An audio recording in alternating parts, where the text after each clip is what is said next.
कहते हैं इतिहास वो आईना है जिसमें झांकने से आज का आदमी खुद को पहचान सकता है, और उस इतिहास के पन्नों में कहीं बहुत गहराई में छुपा है एक ऐसा नाम जिसकी गूंज आज भी समय के सिंहासन पर राज करती है। वो नाम है राजा विक्रमादित्य। वो एक राजा नहीं, एक विचार था, एक योद्धा नहीं, एक धर्म था, एक न्यायप्रिय नहीं, एक युग था। और जब उसका जीवन समाप्त हुआ तो शुरू हुई एक नई कहानी। शताब्दियों बाद उसी उजड़े हुए महल की मिट्टी से फिर निकली एक आवाज जो विक्रम की गाथा सुनाने आई। वो 32 पुतलियां, हर पुतली में छिपी थी विक्रम के जीवन की वो एक कहानी जो केवल राजा नहीं बल्कि इंसान बनने का रास्ता दिखाती है। महान राजा विक्रमादित्य की मृत्यु के लगभग 300 सालों बाद उज्जैन नगरी के ऊपर राजा भोज का राज्य था। राजा भोज भी अपने समय के बड़े यशस्वी और धर्मात्मा राजा थे। उनके राज्य में संपूर्ण प्रजा बड़े सुख चैन से बसती थी। किसी को भी किसी प्रकार का कोई दुख नहीं था। राजा भोज के राज्य में बकरी और शेर एक ही घाट पर साथ साथ पानी पिया करते थे। किसी को किसी से कोई भय नहीं था।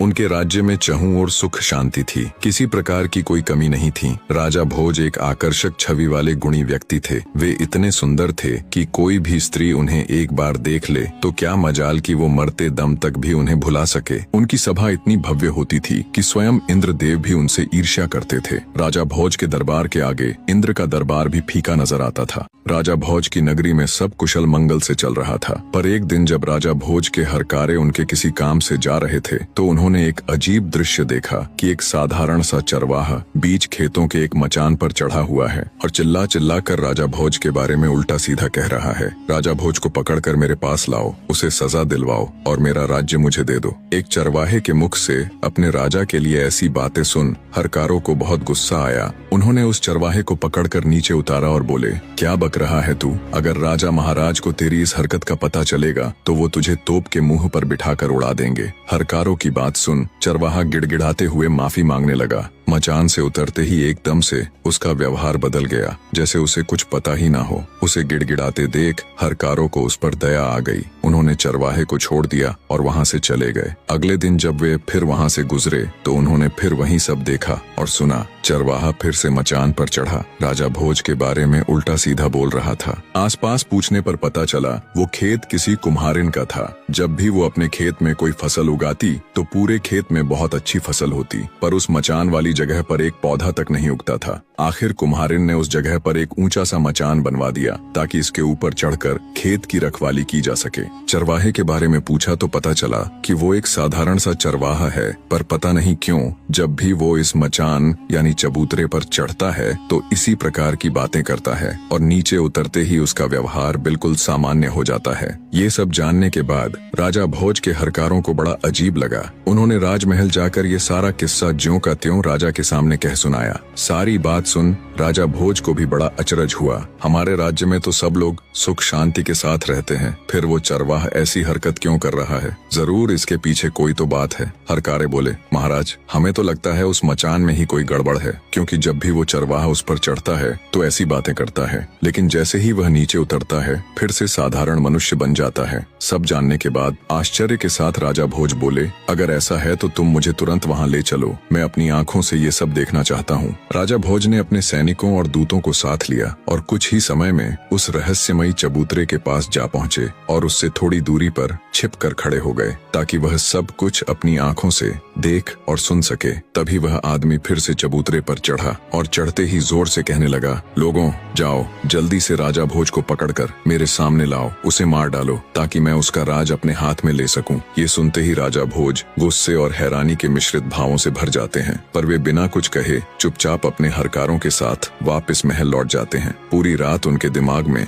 यही सब चलता रहा कि उस मचान में ऐसा क्या है जो एक मामूली सा चरवाहा ऐसी हरकत कर रहा है। सुबह होते ही राजा ने अपने मुख्य सलाहकारों और ज्योतिषियों को दरबार में बुला लिया। एक मामूली सा गाय चराने वाला चरवाहा चबूतरे पर खड़े होकर राजा को ललकारता है, उसे अपशब्द कहता है। ये उस रहस्यमयी चबूतरे की ही करामात है या कुछ और? चरवाहे और उस रहस्यमयी चबूतरे की पूरी बात राजा भोज अपने दरबार में उपस्थित सभी सदस्यों को कह सुनाते हैं। राजा भोज की बात सुन दरबार में उपस्थित ज्योतिषी बोले, राजन, ये तो कोई चिंता करने वाली बात नहीं है, बल्कि ये तो शुभ संकेत है। महाराज, हमें तो लगता है बहुत जल्द आपको कुछ बहुत बड़ा हासिल होने वाला है। ज्योतिष की बात सुन राजा भोज हैरानी के साथ साथ खुश भी हुआ। वो कुछ बोलता इससे पहले ही दरबार में मौजूद विद्वान पंडित भी बोल पड़े, महाराज, ज्योतिषी बिल्कुल ठीक कह रहे हैं। आपको उस चबूतरे की खुदाई करके देखनी चाहिए। वहाँ आपको कुछ बहुत बड़ा मिलने के संकेत है। पहले ज्योतिषी फिर पंडित की कही बात सुन राजा भोज को भी ये विश्वास हो गया कि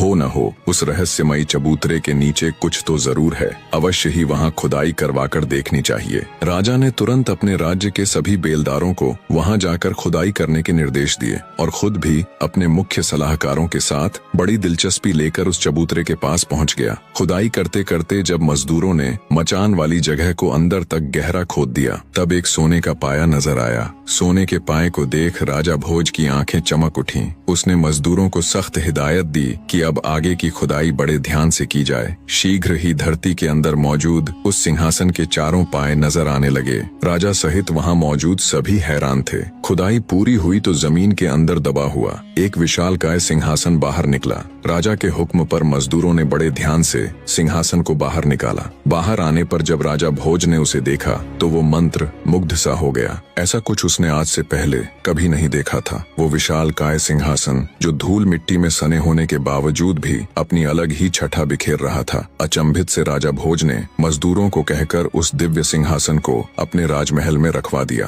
राजमहल में स्थापित करने के पश्चात जब अच्छे से सिंहासन की धूल मिट्टी पोंछकर उसे धोया गया तो वो बिल्कुल चमक उठा। उस चमकते हुए सिंहासन को जब राजा भोज ने देखा तो उसका मुंह खुला का खुला रह गया। जिस किसी ने भी उसे देखा वो बस उसे देखता ही रह गया। उसकी चमक ऐसी थी कि उसे एक नजर देखे तो आंखें चौंधिया जाएं। वो विशालकाय सिंहासन किसी अजूबे से कम नहीं लग रहा था। ऐसा लग रहा था जैसे उसे किसी कारीगर ने नहीं बल्कि खुद उस ईश्वर ने तराश कर अपने लिए ही बनाया हो। उसके चारों तरफ 8-8 पुतलियां थीं। हर एक पुतली अपनी अलग ही छठा बिखेर रही थी, पर कुछ कुछ जगहों से उसके दिव्य रत्न हट गए थे। राजा भोज ने तुरंत अपने शिल्पकारों को हुक्म दिया कि जितना भी धन चाहे ले लो, जितने भी रत्न चाहिए ले लो, पर जल्दी से जल्दी इस सिंहासन को तैयार करो। लगभग 6 महीने में देश के कोने कोने से हूबहू सिंहासन में लगे हुए रत्नों जैसे ही रत्न खोजकर शिल्पकारों ने उस सिंहासन को पूरी तरह तैयार कर दिया। धरती के अंदर से निकला वो जादुई सिंहासन जब पूरी तरह तैयार हो गया तब राजा भोज उसे देखने के लिए आए तो उन्हें अपनी आंखों पर विश्वास नहीं हो रहा था कि वो ऐसा कुछ देख रहा है। उस दिव्य सिंहासन को देख भोज को लगा जैसे उस ऊपर वाले ने बड़ी फुर्सत से सिंहासन को तराश कर सिर्फ और सिर्फ उसी के लिए बनाया है। ये शायद उसके इतने अच्छे कर्म थे कि वो ईश्वर उस पर मेहरबान हुआ है और उसे ये दिव्य सिंहासन भेंट किया है। अपने मन में ऐसा विचार कर राजा भोज ने पंडितों को आदेश दिया